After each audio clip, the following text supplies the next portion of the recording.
अस्सलाम वालेकुम वरहमतुल्लाहि वबरकातुहू। Welcome back to my channel. क्या हाल चाल है आप सबके? उम्मीद है खैरियत से होंगे। मैं भी अल्हम्दुलिल्लाह ठीक ठाक हूँ। माय डियर व्यूअर्स, आज घर में बहुत काम था। मैंने कुछ क्लीनिंग करनी थी, डस्टिंग करनी थी, तो मैंने कहा चले मैं आप लोगों के साथ क्लीनिंग रूटीन शेयर करती हूँ। क्योंकि जब हमारा घर साफ सुथरा और ऑर्गेनाइज्ड होता है तो हमारा दिल भी खुश होता है। जबकि बिखरे हुए घर और किचन से बहुत एंजाइटी फील होती है, क्योंकि हमारे इर्द गिर्द का माहौल और हमारा दिमाग एक दूसरे के साथ बहुत कनेक्टेड है। और जब हमारे इर्द गिर्द बिखरी हुई चीज़ें हों तो हमारा दिलो दिमाग भी बिखरा हुआ सा लगता है। और ऐसी जगह जहाँ बहुत गंदगी हो और सामान फैला हुआ हो तो वहाँ इंसान खुद भी बहुत थकन और बेचैनी महसूस करता है। घर बिखरा हुआ हो तो हम फोकस भी नहीं कर पाते और हमारा स्ट्रेस भी बढ़ जाता है। इसलिए कहा जाता है कि जब आप अपने इर्द गिर्द के माहौल को साफ और तरतीब में रखते हैं तो आपका दिलो दिमाग भी हल्का और पुरसुकून महसूस करता है। याद रखें, ये छोटी छोटी सफाइयाँ ही हमारी ज़िंदगी में बड़ी बड़ी आसानियाँ लेकर आती हैं। 1 मिनट निकाल कर चीज़ों को अपनी जगह पर रख दें। दरअसल इसी से हमारे दिलों को सुकून मिलता है। और जब हमारी इर्द गिर्द मैस होता है तो हम प्रोक्रेस्टिनेट करते हैं। कहना कि थोड़ी देर बाद कर लूँगी, अभी थोड़ी देर बाद करती हूँ, और ऐसा होता है कि वक्त हमारे हाथों से फिसलता जाता है और वक्त को तो गुजरना ही होता है और यूँ टालते टालते एक मैस क्रिएट हो जाता है। क्योंकि बचपन में तो ये होता है ना कि बच्चों से ज़बरदस्ती काम करवा लिया जाता है, लेकिन जब हम इंडिपेंडेंट हो जाते हैं तो तब कोई हमसे ज़बरदस्ती काम नहीं करवा सकता। उस वक्त हमें खुद अपने आप से काम करवाना पड़ता है, अपने पेरेंट हमें खुद बनना पड़ता है, अपने दिमाग को इस काम करने के लिए फोर्स करना पड़ता है। अब हमें करना ये है कि जब हमें कोई काम करने वाला है तो आप सोच रहे हैं कि मुझे ये काम करना है, तो आप फ़ौरन उठें और फ़ौरन आप काम करना शुरू कर दें। जब हम कहते हैं ना कि मैं ये काम कल कर लूँगी, शाम को कर लूँगी, तो फिर वो कल तो आते आते काफ़ी दिन लग जाता है। और सुस्ती को दूर करने वाली और कामों को टालने वाली आदत से निकलने के लिए जो सबसे पहली चीज़ है वो नमाज है। जब आप नमाज को प्रायोरिटी देंगे, अजान सुनते ही आप जो मर्जी कर रहे हो आप फ़ौरन इस काम को छोड़ दें और नमाज अदा करें। आप यकीन रखें कि आपकी ज़िंदगी में एक डिसिप्लिन आ जाएगा, और नमाज ही है जो हमारी ज़िंदगी में डिसिप्लिन लाती है। और दूसरी चीज़ें जो हमें डिसिप्लिन सिखाती है वो है सुबह सवेरे उठने की आदत।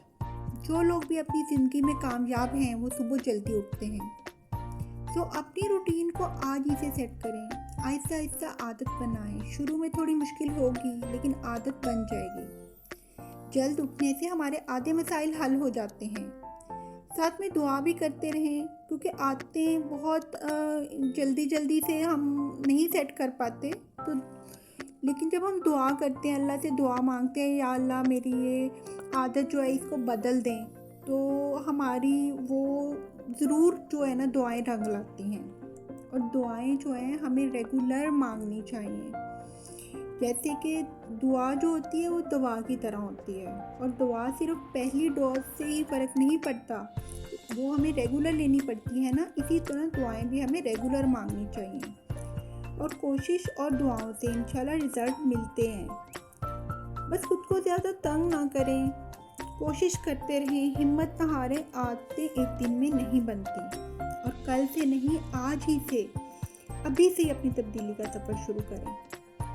इसलिए ज़रूरी है कि हम वक्त की कदर करें और अपने कामों को शौरी तौर पर करें। याद रखें, अगर आप अपनी ज़िंदगी के फैसले खुद नहीं करेंगे तो वक्त और हालात आपके लिए फैसले कर देंगे। चीज़ों को स्लोली करते जाएं। जब हम किसी काम को धीमी रफ्तार से शुरू करते हैं तो हम थकते नहीं हैं। आहिस्ता आहिस्ता रफ्तार बढ़ाना आपको बोझल नहीं करता।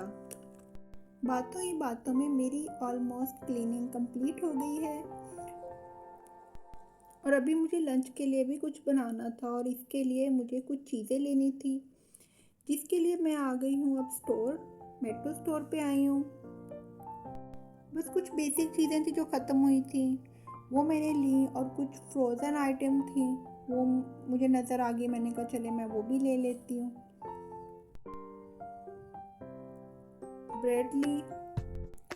फ्रोज़न आइटम मैं ज़्यादातर नहीं लेती, लेकिन कभी कभार ये होता है कि घर में कुछ नहीं बना होता तो बच्चे स्नैकिंग कर लेते हैं, और साथ में अचानक से कुछ बनाना पड़ जाता है तो रेडीमेड ये तैयार होती हैं, वह जल्दी जल्दी बना लेते हैं। घर आते ही मैंने फ्रोज़न कोफ्ते जो लिए थे तो वो मैंने बना लिए, क्योंकि टाइम कम था और भूख ज़्यादा लग रही थी। मुझे तो फ्रोज़न कोफ्ते को इतने ज़्यादा मज़े के नहीं लगते, घर पे जो बनाते हैं वो ज़्यादा मज़े के होते हैं। लेकिन मजबूरी होती है, बाज़ दफ़ा जब टाइम कम होता है तो इसकी वजह से सहूलत हो जाती है और ये झटपट तैयार हो जाते हैं और खाना भी मिल जाता है। खैर बच्चों को तो पसंद आए कोफ्ते, उन्होंने शौक से खाए। आज का दिन थोड़ा टायरिंग था, लेकिन साथ में वीडियो बनाते हुए मुझे बिल्कुल टाइम का एहसास ही नहीं हुआ, और मैं वीडियो बनाते हुए खूब इंजॉय किया। शाम को हमने चाय पी और साथ में मिठाई खाई, क्योंकि मेरा मिठाई खाने को बहुत दिल चाह रहा था। और शाम की चाय का तो अपना ही मज़ा है, ख़ास तौर पर जब मैं खिड़की के सामने बैठ के खूबसूरत व्यू देख रही होती हूँ तो पूरे दिन की थकन उतर जाती है। तो कैसी लगी आपको मेरी ये वीडियो, कमेंट्स में बताइए।